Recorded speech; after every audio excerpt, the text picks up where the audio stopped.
ปัจจุบันถัดไปกับพี่กับเราพบกันเองพบกันรับลาดองไปปิดการหาบริษัทเราสำหรับพบกันเป็นที่มาขายแต่เศร้าคุณบ่ในบ้านนี่สู่ระบบสัพพีกับพี่ดอกน้องคนที่ได้โผล่สู่ระบบสัพพี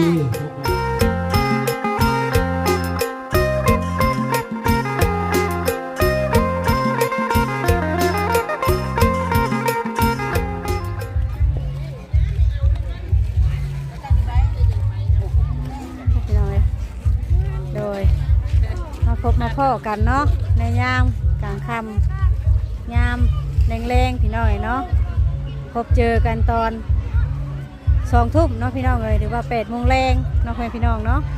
โดยมื้อนี้ก็เป็นงานบุญแจกข้าวเนาะพี่น้องเลยเฮ็ดบุญแจกข้าวอยู่บ้าน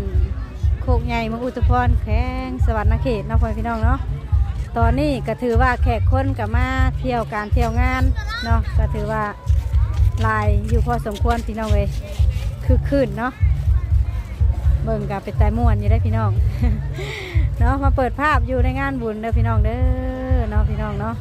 โดยนี่ก็สาลายสุดท้ายบรรยากาศงานบุญแจกข้าวอยู่บ้านโคกใหญ่ทั้งพ่อแม่พี่น้อง FC ได้เบิ่งน้ำกันมาสั่นยามตอนกลางค่ำกลางคืนเนาะว่าบรรยากาศเป็นบันไดคนหน่อยหรือลายให้ไหนพี่น้องเลยหากแต่คนก็ถือว่าโอเคอยู่เนาะพี่น้องเนาะก็ถือว่าอันนี้ก็ยังหัวแดงกับคนก็ยังซ้ำนี่นะพี่น้องเลยโดยคำเลิกกว่านี่นะโอ้ยเนาะพี่น้องเอ้ยลายวาสันโดยป้าโอเคพี่น้องเอ้ยหาจะไล่15 อย่างเลาะเบิ่งเนาะตอนนี้กับป้าทางแม่ค้าสาวขายพี่น้องเอ้ยขายทุกสิ่งทุกอย่างเนาะ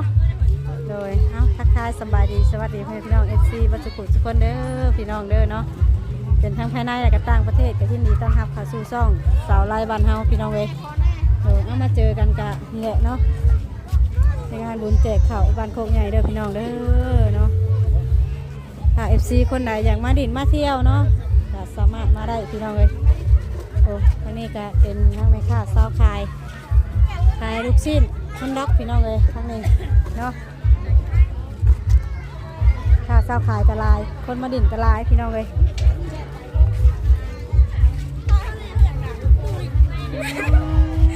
พี่น้องเลย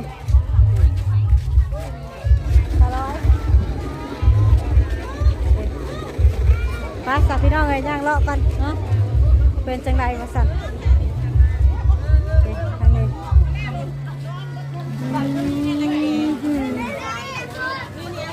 อ้าว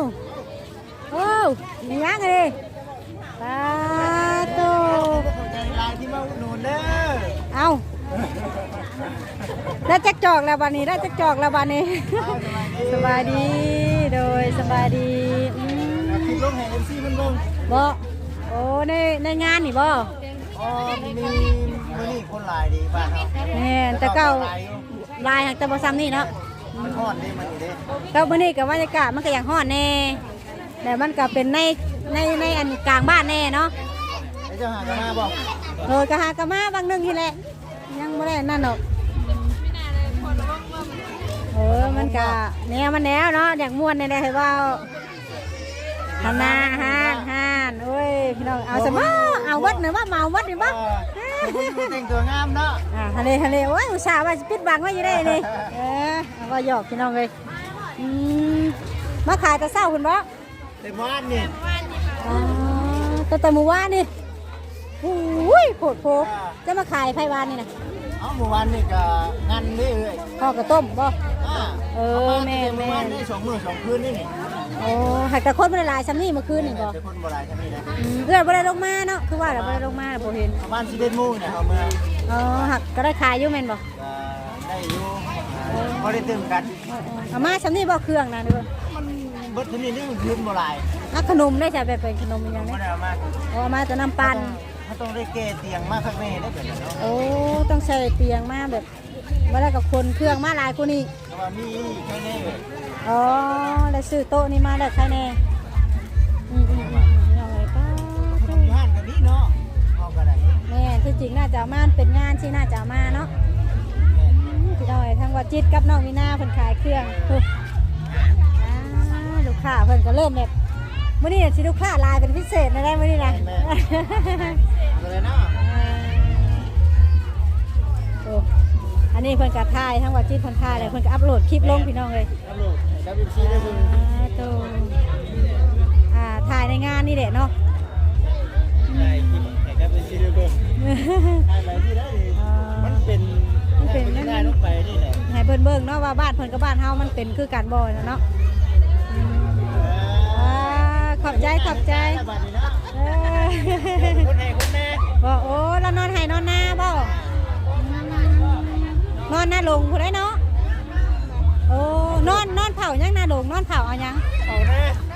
ปากเอาเพื่อน โอ้เผาเกี่ยวเข่าแล้วเดี๋ยวยังนอนหน้าอยู่ ปากเอาเพื่อนหมด บ่โดย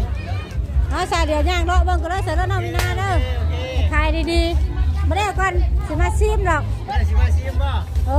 อ้ยเบิดเดี๋ยวก็บ่ได้กินก็บ่เป็นหยังเนาะจงมาให้บ่จงมาให้จองนึงก็ดีใจแล้วเนาะพี่น้องเลย ว่ามีคนซื้อก็ขายเลยดิ เนาะถ้ามีคนซื้อก็ขายเพิ่นลดอย่าว่าเพิ่นอยากนะโดยสบายดีแล้วล่ะเด้อโดยสบายดีเด้อโดยพี่น้องย่างพาพ่อแม่พี่น้อง FC ย่างเลาะเบิ่งก่อนน้องได้จังแม่นคนละก็คือบุญใหญ่ย่างก็อยู่ต้นหน้าวัดแน่เนาะอยู่ต้นหน้าวัดแน่พี่น้องเลย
เอาไปตัวถัดไปกับพี่น้องเราคนกันเองคนกันลำลาดดอกไปปิดการหาบริษัทเราสำหรับคนกันเป็นที่ทางเป็นเกตทักวัดาปปสเป็นพี่น้องได้เราดูว่าปปสเป็นพี่น้องเนาะโดยเฉพาะกับพิเศษทางผ่านเข้ามาเป็นปักหลายเลยสำหรับคนกันเป็นที่บริษัทเราทางวัดาเป็นต้องการเป็นสิ่งที่เก่งนะครับเป็นพี่น้องได้เอาไปด้วยการขอการทักทายสวัสดีอีกครั้งหนึ่งยกเสียงยกให้พี่น้องรับรู้สักครั้งยกให้พี่น้องรับรู้ที่เราที่นี่ปฏิบัตินะในยุคปฏิบัติที่เป็นการปฏิบัติการโดยรวมปฏิบัติที่ปฏิบัติปฏิบัติมาหักใจมีคนในพี่น้องของผมก็เลยทั้งเจ้าหน้าที่เจ้างานและก็พ่อเพื่อนทั้งคณะผู้ปกครองบ้านการปกครองบริษัทพี่น้องนั่นโดยเฉพาะการพิเศษทั้งหัวหน้าปปสทุกภาคส่วนตอนที่ได้มาหัวพี่น้องกันเท่าดีบางท่านบางสหายดีการกำลังได้พี่น้องเลยเราเขานี่ก็เบิ้ลหลายจอกหลายปูแล้วบริษัทพี่น้องเนาะโดยเฉพาะกับพิเศษทางด้านดาเวทีพี่น้องเนาะกำลังพี่น้องเลยกำลังม้วนบริษัทเนาะกำลังจะได้เข้าทีได้เบิ้ลหลายปูได้ผู้สูงเลยบริษัทเนาะเอาพอดีการขอดับทุนเลยครับแพ้บริษัทพี่น้องเนาะคนอื่นการคนที่ได้เข้าสู่ระบบสามัคคีเนาะหรือว่าถ้าพอเป็นพี่น้องเบิกบานคนเชิญการที่ได้เข้าสู่ทั้งกฎระเบียบบ้านเฮาสปอนต์พี่น้องเนาะฉะนั้นแล้วก็เจ้าที่ได้ขอ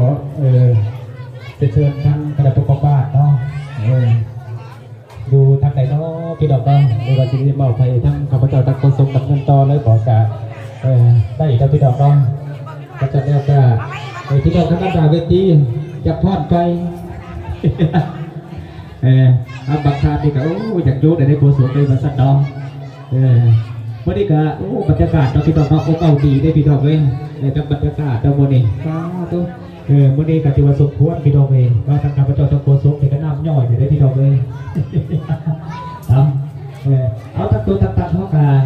เสื้อตัวพี่ดอกได้เสื้อเขานั่งสกัดตัวพี่ดอกเนาะตั้งตัวตั้งตัวตีเหี้ยพ่อยมาดิเจ๊ที่บ้านดิจ้าสบายดีบ้าเอาคนจะได้เข้าสู่ระบบสามัคคีตัวพี่ดอกเนาะคนจะได้เข้าสู่ระบบสามัคคีเท่ากันปริญาผ่านกฎระเบียบสกัดตัวพี่ดอกเนาะคืออ้วนแค่วันนี้อ่ะเนาะเมื่อไรเห็นกันเพิงมากอ้วนว้าวน้องมะนาวเอากระดุมกาขอกับพื้นเลยฮะแพงพวกไอ้พี่น้องเศร้าบัดพวกใหญ่ของพวกเขา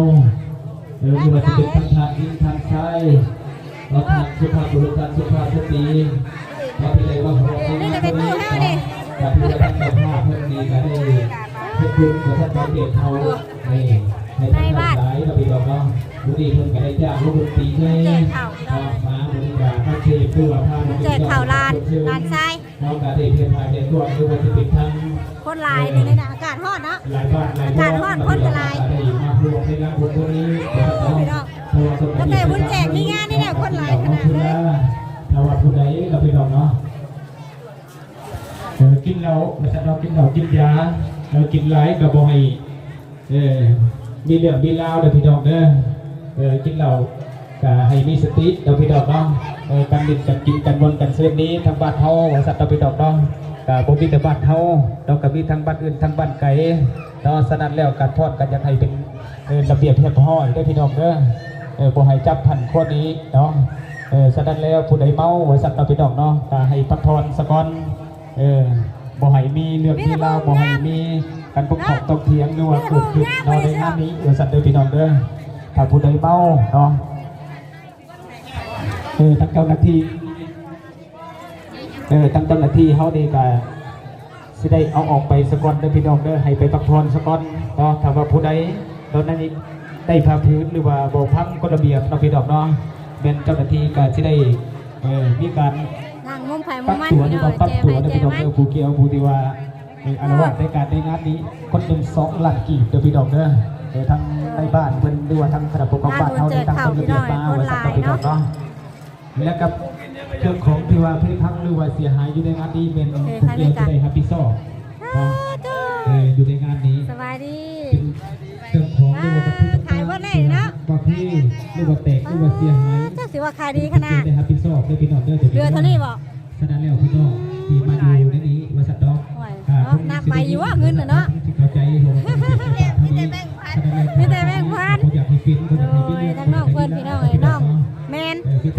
ที่ว่าได้ถ่ายคลิปเพื่อนตอนเพื่อนแต่งงานวันก่อนเนี่ยเนาะหลานสาวมาเตียงมาสั่งพี่น้องเลยเพื่อนมาตั้งแต่เมื่อวานนี่พี่น้องเลยนี่นะเนาะน้องเก่าของเดิมเลยผู้ใดที่ว่ายังอ้าวใครมันใครดีแล้วล่ะเด้อโดยทั้งหน่วยอีกจังหน่อยกับเบิร์ดหรอกพ่อเนี่ยคนบ้านเฮามันลายอยู่แล้วเนาะคนลายแล้ววันนี้นะเนาะอากาศก็ร้อนในคนก็ลายเลยแต่บุญบ้านอันก็ดีว่าได้เมื่อขายว่าบุญแท่งบ้านนะไม่ได้เมื่อบ่ไก่เนาะโดยถ้าผมเป็นยังสู้ๆจังหน่อยก็ได้รถคันใหม่น้องเมนมาสั่นพี่น้องเนาะทางนี้มีแต่ผู้สาวงามปฏิกาสิได้โชว์สู้แล้วที่วัสัตว์พี่ดอกเนาะงานนี่มีแต่คนงามแบบแต่งตัวพิเศษได้พี่น้องมีแต่ผู้จบงามเนาะเขาทักกินนี่ทักกระจายมีแต่ผู้จบงามพี่น้องเพราะว่ามางานบุญแจกข้าววัสัตว์แต่งตัวงามพี่น้องเพื่อมาพอดวงเนาะ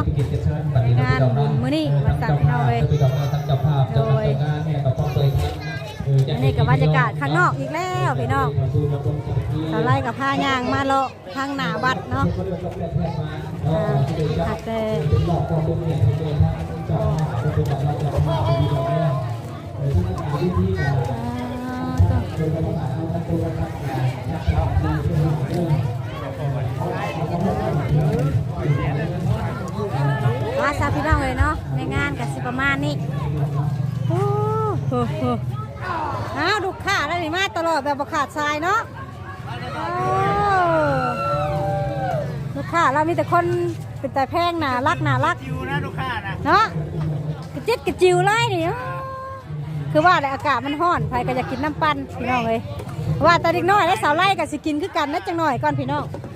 เดี๋ยวจังหน่อยก่อนเดี๋ยวสิมาพูดหนุนซอยน้องๆก่อนพี่น้องเลยหากบ่เอาลายหรอกเนาะอัดจอกนี่เพิ่นสิขายบ่แพงมี10,000มี8,000หากแต่ข่อยบ่เอาจอก8ข่อยจะเอาจอกครึ่ง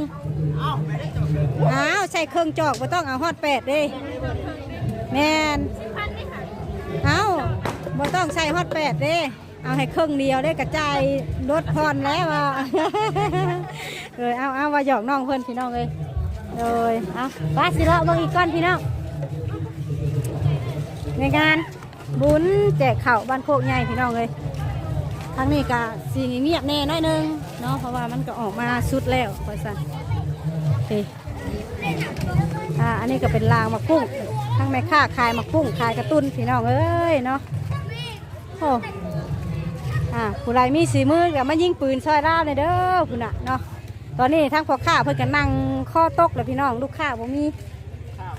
เนาะผู้ไรมีสีมือเนี่ยมายิงให้เบิ่งกันเด้อพี่น้องเด้อเนาะฮะเนาะจังหวัดพ่อข้าสิเก็บห่านหนีได้พี่น้องลูกค้าบ่มีว่าซั่นเนาะที่ทั้งนี้ก็ขายผลไม้พี่น้องอยู่ใกล้วัดเนาะเหมาะเจาะเลยสถานที่เนาะโดยแม่ทั้งแม่ค้ากับสิฮุบมักสมนีแล้วบ้านนี้พอเนาะแม่ค้ากับสิฮุบมักสมนีแล้วบ้านนี้เลยสาพี่น้องเนาะคลิปนี้กับสิประมาณนี้ก่อนบรรยากาศในงานกับสิแดดพอค้าเศร้าขายเนาะการหาเงินหาคำเลี้ยงตัวเองมาสั่นพี่น้องเลยเนาะอาชีพก็แต่ละคนเฮ็ดอาชีพก็คือกันพี่น้องเลยบางคนก็ขายผลไม้บางคนก็สัตว์ปุ้งยิงปืนเนาะขายลูกชิ้นขายขนมก็ต้มไปมาสั่นโดยแต่ก็คือว่าแหละคนขายกระลายคนซื้อกระลายพี่น้องเลยแล้วแต่บุญวาสนามาซื้อน้ำไผ่เนาะอาจารย์สารคดีไปก่อนพี่น้องไปก่อนคลิปหน้าเด้อบ้านนี้โดยถ้าผิดพลาดประการใดก็ขอโทษขออภัยFCวัชกุทุกคนวัชหมอกสิบอนเด้อพี่น้องเด้อเนาะสารคดีไปก่อนพี่น้องสบายดีวัชกุทุกคนไปแล้ว